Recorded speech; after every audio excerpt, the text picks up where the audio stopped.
I'll start with you first, Mark. Yeah. Yeah, obviously Champions League here. I know you kind of mentioned about obviously adding depth as time goes on. It's obviously round one, back in pre-season a few weeks. So what are your thoughts on kind of the preparation of the team, how you've added that quality to the team, going into potentially a long campaign of European football, hopefully? Yeah, no, obviously that's the plan, Dan. We are, I'm really happy with the two players we brought in so far. I think last year we looked at what it looks like to add young and hungry talent, and that was the theme of kind of the recruitment windows. Whereas this year it was about adding depth in terms of experience as well. I think when you have young talented players, they grow and grow, but you also need that balance and experience. So to bring Frido in and obviously Julia is two great players that will add quality to the group. I'm sure you can imagine, right at this stage of the season, after a long Euros and obviously successful Euros for some players, it's become players are all different spaces, they're all different times, fitness levels. So yeah, like right now, you've got to go into this game, a very tough game. The first one, obviously, the second one we don't know yet, but ready, and I think we are. We're prepared to be that, but I wouldn't expect us firing on all cylinders just yet. But I'm really excited from what I've seen in training, especially the way the players have cohesed again straight away, seamlessly straight back into the season. And Maya, just a question for you, please. Obviously, there's a lot of great kind of captains who've gone into Europe and captained Man United through, men's competition, far and wide. So, for you to pick up that captain's armband, and take the club into Europe, what does that kind of mean to you? Yeah, it's exciting, I think. These are things that you dream of, playing Champions League. You grow up watching the men's tournament, and yeah, you always think when the music comes on, you want to be a part of that and walking out. So yeah, no, it's an exciting opportunity for me. Just excited to start, to be honest. That's brilliant. Best of luck. Thanks very much for that. Cheers. Thank you, Dan. Thanks, Dan. Asif, please. Hi to you both. Hello, Hope you both had a great summer. I know Maya did. Maya, first of all, you had that brief experience of playing in European competition 2 years ago. The next game is always the most important. But does tomorrow's match somehow kind of define United's season, as victory will ensure some sort of European football for you, rather than maybe a winter of playing in the Conti Cup? We want to win the game, but no, it doesn't define our season. We've not even started the season yet. So I think it'd be a pretty bold statement for that to happen. But yeah, of course, we want to be playing Champions League rather than Conti Cup, but these are all competitions that we want to win. We'll go into every game looking to win the game, and it's a good opportunity for the first game this season to be Champions League, and this is what we want to happen every season. So no, it doesn't define our season, but we want to win. And for Marc, Fridolin Rolfo is being used in a variety of positions by Barcelona.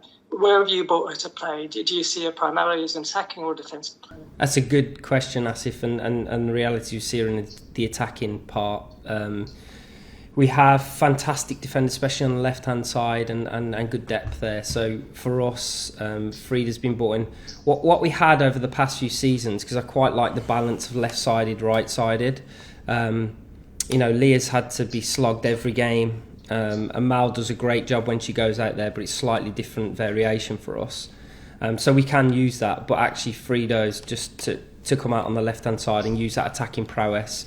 I think she has not only the quality with the ball, but off the ball as well to do exactly what we want of her. So we see her as an attacking threat and someone that we're looking forward to unleashing on the league. Cheers. Best luck to you. Thank you, Asif. Have a good day, mate. Thanks, Asif. Jamie, please. Hi both, how are we? Morning, Jay. Good to see you, mate. See you too, Marc. Marc, I'll start with you. Obviously, 2 seasons ago, second round of Champions League qualifiers, Man United unfortunately fell out. Do you think the squad are maybe more prepared this time around, and how have you seen that change over the last 2 seasons? I've no doubt we'll be more prepared in terms of experience. Slightly different entry point this time, Jay, as you can imagine. Our route isn't easy. Just to explain the tough ask ahead of us is PSV. Again, probably around where we are in terms of preparation pre-season, the state of where they're at. So whereas if we play Metalist, we again there's not a lot of footage on them and so on. So there's their own danger there. But obviously, if you play Hammarby, they're in mid-season. So and they're at home and their fans are raucous and well supported. So there's challenges in the south. But I believe in this group of people. Already, I look at the experience not only that Maya's brought, she plays every minute of every game, but actually coming back off what she's learned from the Euros as well.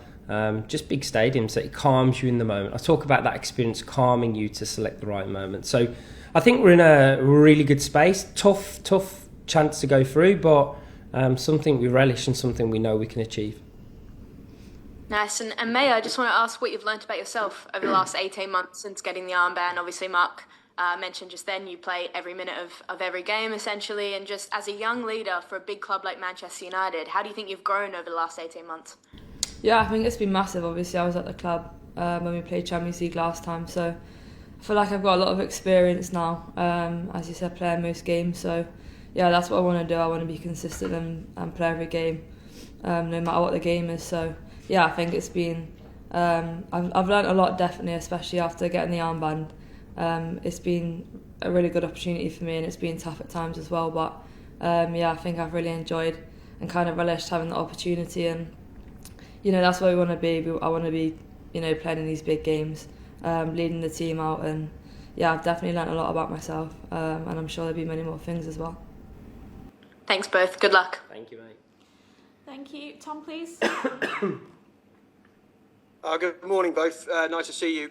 Marc, could I just check on the squad health and also how likely are there to be debuts for Julia and also Frida? Yeah, so right now, sorry Tom, got a little bit of acid this morning.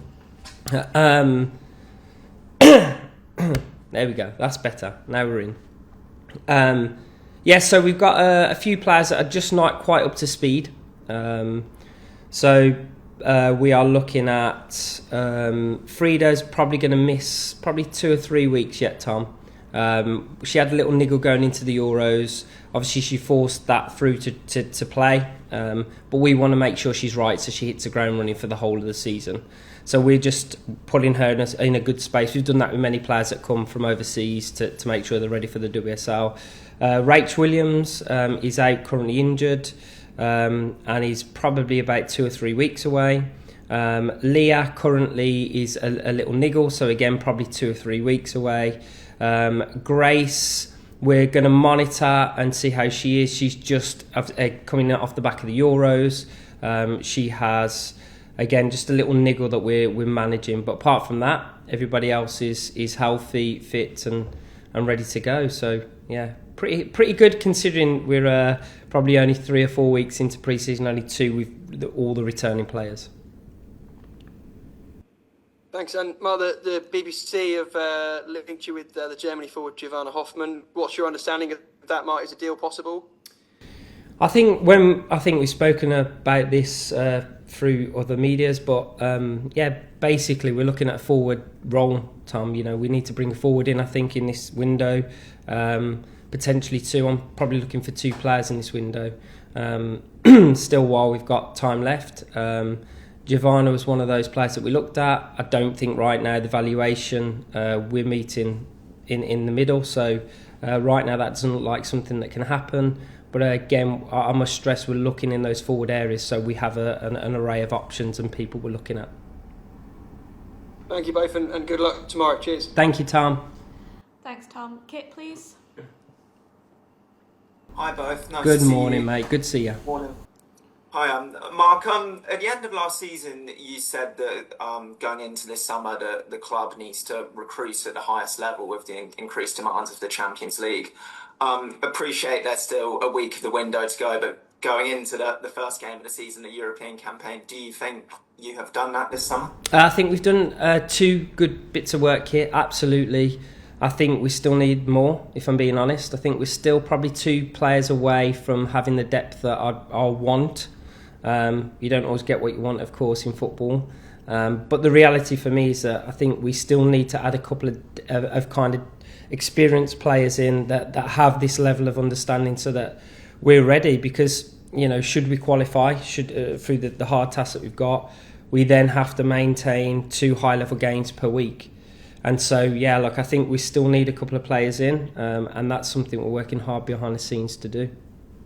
Thank you. And it was reported yesterday that Manchester City are interested in Grace Clinton. Now it's another team to talk about that, but just what's your understanding of the situation? Right now, Kit, I've not been told anything of the sort. So, I'm sure there are people interested in Grace because she's a fantastic footballer. But the reality is the club have not told me anything of that. So, as I am now, I am preparing for Champions League tomorrow, and Grace is progressing nicely to being part of our squad going forwards. Thank you. Good luck. Thank you, Kit. Have a good day, mate. Thanks, Kit. Thanks. Amy, please. Morning, Mark. Morning, Ames. Just on the signings this summer, are you happy with how things have gone? Has it those 2 players that you kind of still want to bring in? Has that just been trying to find the right players? Like, how do you think the summer has gone? And is it one of those where you wish it had gone a bit better, kind of on your end, or is it things that you can't really control so much? Yeah, I think it's a good question. I actually really love the 2 players we brought in so far. Like, I know Maya knows Julia really, really well from her time at Brighton together. But she will add a different dimension in midfield to us, and absolutely, she has the ability, not only in physical but in her brain, to play, to move our midfield. Amy, at times we could have been a little bit static, and so she'll be able to move our shape a lot more fluidly. And obviously Frida's a world-class player too, so to have that experience and quality in. And more importantly, when you speak to them, it's about having grown-up, mature women that have already been down their journeys of their careers. So I think that adds a lot to our youngsters that yet still haven't formed who they're going to be, but have incredible talent. So I'm happy with that. I'll be clear, Amy. I mean, we're living in crazy times, right? We've had the first and second £1 million transfers around the globe. So what everyone will probably be doing, I think you'll probably admit, it's been a little bit slower this middle of the season because now valuations are going crazy, and really it's about getting value, I think, Amy, in the market. So I don't think it's about spending crazy money. I think it's about making sure that you get the right people at the right value, because otherwise we're just going to create the Wild West of transfer markets, and it'll be great for fans to watch, but I don't think it's sustainable in my opinion. So from my perspective, we'll be looking at adding potentially 2. I would like that from now till the end of the window. And if we don't, I fully trust in the people that we've got. I'm actually really excited by the players that we've got. But I think just to go into that depth level, if should we qualify for Champions League and so on, we're going to need a couple more probably senior players to make sure that we have that balance going in, week out. And how important do you think it is to qualify for Champions League? You've been here before in the second qualifying round, came up against a really good team in PSG, and were perhaps a little bit unlucky with the draw, but as a team like Man United, you kind of don't want to make those excuses, do you? Like, how important is it for you to, especially to kick the season off on a good note, but to get through to that league phase as it is now? Yeah, and again, I'll go back to Maya's answer, really. It's not really about, make or break end of season. Is everyone still on? Amy, are you still there? Yeah. Oh, sorry, mate. It's all right. The screen's come up and it's just a Teams call, so I think Helen's got another meeting going on. No, there you are. You're back. So, yeah, I think, look, for us, I don't think we go into every game trying to win. So we know we've got 2 tough tasks ahead of us. We're away early in the season. I'm sure should we beat PSV, having played well, and going into the Hamby game, it was just a totally different atmosphere, like a final straight away. So, these are tough games. But no, I don't. Look, it doesn't define our season, but we want to qualify. Yeah, we do. We want to go. We want to experience that. I want these players. I want my captain to experience that level of competition week in, week out. And that's what we're here for. That's what we're gunning for. So we're going to give absolutely everything in these 2 games. And then, look, we still might get a horrible draw. But you've got to be prepared for it. I think we've grown a lot of experience over the past 2, 3, 4 seasons. So we're looking forward to it, more importantly, Amy. Like, we're going to take these challenges on head on. And look, hopefully we can come back with those successful going through to the next qualifying round. Great. Best of luck. Thank you, mate. Have a good day. Hello. Morning, Chris. Good to see you, mate. How are you, Mark? You okay? Oh, good, mate. Good to see you. Yeah.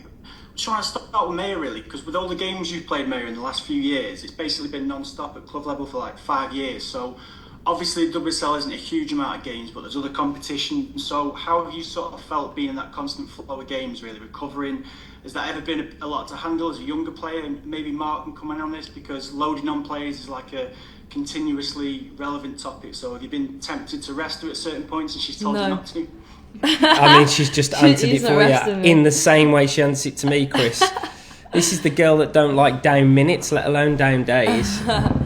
Nah, to be fair, I feel like, I don't know, I just want to play every game, and I put my body in the best space for it to be able to play every game. And I think since I was 17, I've played like every game. So I feel like I'm used to that now. And yeah, people say about loading and that, but I feel like if your body's fine for it, then it's good.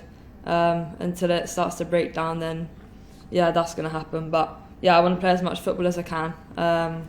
Every game, I feel like if I don't play a game, then I'm missing out, and I want to be on the pitch. So yeah, I like to put myself in the best place to go and play, and I think that's down to everything off the pitch and how we train, how we recover here at United.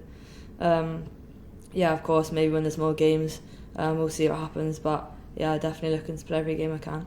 She's a bit of a freak in a really good way, Chris. No, but seriously, like, she has this incredible appetite, and she's in incredible physical condition, which she keeps herself in, of course.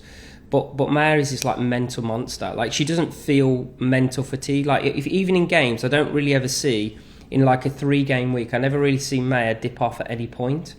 And that is like, it's an incredible trait to have as a human, and especially as a footballer. But I think reality is, to allude back to your question around fatigue, sometimes it can be a mental fatigue as well, Chris. Coming in from a Euros, it's a mental fatigue more than it is a physical one. And when you're not fully switched on mentally, like, you can get little niggle injuries, you can like leave your footing in the wrong position and get impact injuries. So I think Maya is you have such an iron mind, don't you, that's what helps her as well. Like, she really is. I don't think I'll work with a player like Maya ever again, and that's why she's my captain, because she's a unique footballer, and a unique character, and someone obviously I've entrusted our future with this club. So it's a good question. I think that's kind of that alludes to both sides of it.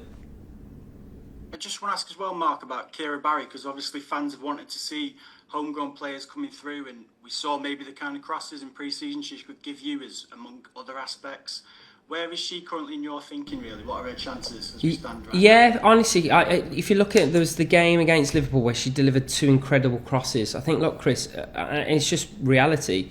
Baz has like so many great traits, but reality is right now she can last 10 minutes in a game. And that's only because she's only just come back from a long injury.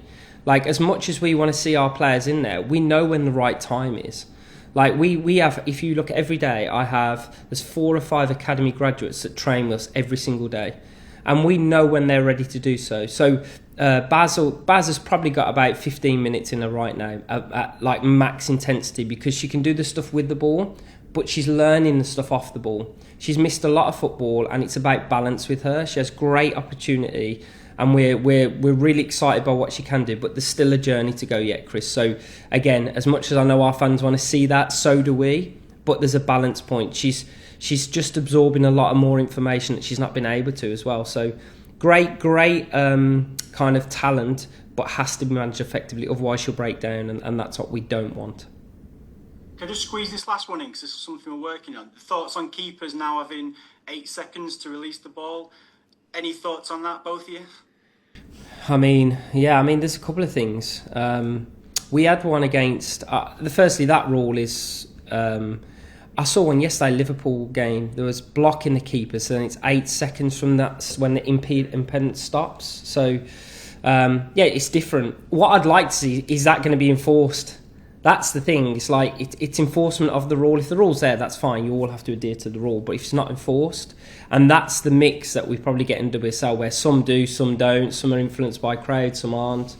I think more importantly, the interesting ones for us are the injury to a player 30 seconds off. That's an interesting one, because it happened the other day in our game, and and the fans are booing the referees to allow the players to come back on. But they just weren't aware that now it's 30 seconds that you have to stay off the field should you receive treatment. It's not just a quick when's the next time. That's something we probably have to broadcast out to make sure, otherwise the referees are going to get some stick throughout the season. But I mean, I don't know what you think. That's what I think we use it in the Euros. I don't actually know if anyone got pulled up for it, but I think it was definitely different from how we played. The refs count 8 seconds so fast. Like, it's not actually 8 seconds in some of the refs that we've been having. But yeah, in the Euros they were counting it like actual 8 seconds. So I think it is different, and I think we just have to make sure there's like the same in all the games. Because you don't want to get pulled up in that. You don't want to concede corners for nothing. But yeah, I guess it's down to the referee of when they start the count, because obviously 8 seconds is quite a long time. But if they start counting at 5 seconds or 4 seconds however fast, then it's going to be a bit of an issue, which has happened so far in some of the games, which hasn't been too fun. So yeah, it's just another thing for the refs to have to kind of sort out. But yeah, I think it's good. It speeds the game up a little bit, I guess, and I feel like that's what the aim was. But yeah, the 30-second one I think is a bit weird. I don't know, I see one in the Liverpool game last night, which was strange. But yeah, they've obviously put it in for a reason. And I think it probably they're trying to take away from the goalkeepers going down for tactical injuries, so they're probably giving it a little bit back. So I can understand it; it's part of the game, and if it's in the rules, you have to live by it, right? Somebody will find a way of manipulating it, Chris. You know what footballers are like. That's the aim, isn't it? Find the rules and try and bend them. Thanks very much to you both. Thank All the you. best. Take care. See you later. See you, mate. Thanks, Chris. Francesca, please. Hello, Mark. Hello, Maya. Hi, Francesca. Mark, you've spoken about before building such a squad with depth. How important will rotation be during this European campaign? Yeah, more importantly, well, straight away we've got 2 games back to back, so it will be important. When we talk about rotation, I think there's a responsibility of the coaching staff to be able to deliver that, but there's also a responsibility on players to put themselves in the window to do that. They have to be ready. Like, just because there's an extra game doesn't mean you should play if you're not performing at the levels. And I think there's a shared responsibility that. So I'm going to challenge my players to be ready to go into the games. And then I'm sure, probably Emma and so on have experienced it for many, many years. But it was about picking the right players for the right challenges. And that's a challenge of coaching. So I think I'm going to ask my players to share that responsibility of being ready when called upon. But rotation's going to be huge. Obviously not Maya, because Maya don't want to miss a minute. So. Yeah, thank you. And Maya, just a quick one for you. What does this European competition teach you? Teach players that the domestic league can't? I think it's great. I know I played in a couple of games 2 years ago. Play up against different players, different formations, different styles, and I think that's really good, and it challenges us to kind of find a way to break that as well. And we can always take that into the league. So I think it's actually really enjoyable for us not playing against the same players all the time, playing against them in different atmospheres, different countries. So yeah, you can definitely learn a lot from European campaigns, and we want to have a long one and play against a lot of different teams, so we can definitely take our learnings from them games into the WSL as well. Thank you. Thank you, Francesca.